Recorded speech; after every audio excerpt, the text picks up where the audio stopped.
एक शहर नहीं है, ये एक एहसास है, एक अनुभव है और शायद एक ऐसी जगह जहां आकर इंसान खुद को थोड़ा और समझ पाता है। सुबह सुबह मैं घाट की सीढ़ियों पर खड़ा होकर गंगा नदी को देख रहा था। हवा में हल्की ठंडक थी और सामने शांत बहती गंगा एक अलग ही सुकून दे रही थी। यहां खड़े होकर ऐसा महसूस हो रहा था जैसे शहर की सारी भागदौड़ अचानक शांत हो गई हो। काशी का असली जादू शायद इसी सुकून में छुपा है।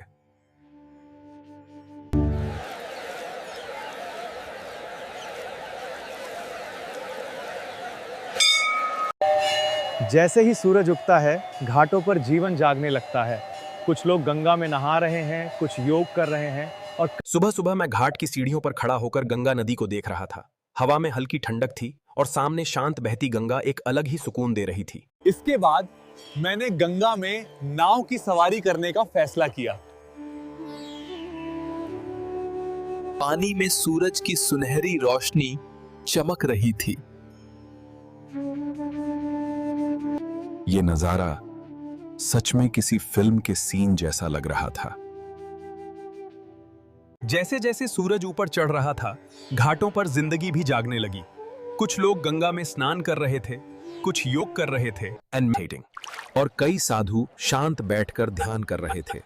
यह सिर्फ एक शहर नहीं, बल्कि भारतीय संस्कृति और आध्यात्मिकता का जीवंत रूप है।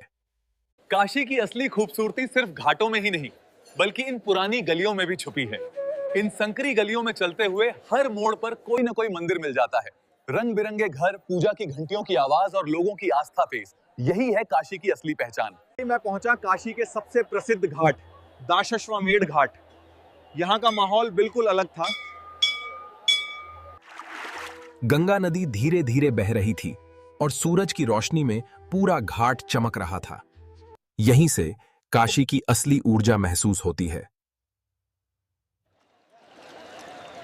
सैकड़ों लोग इकट्ठा हो गए और फिर शुरू हुई भव्य गंगा आरती।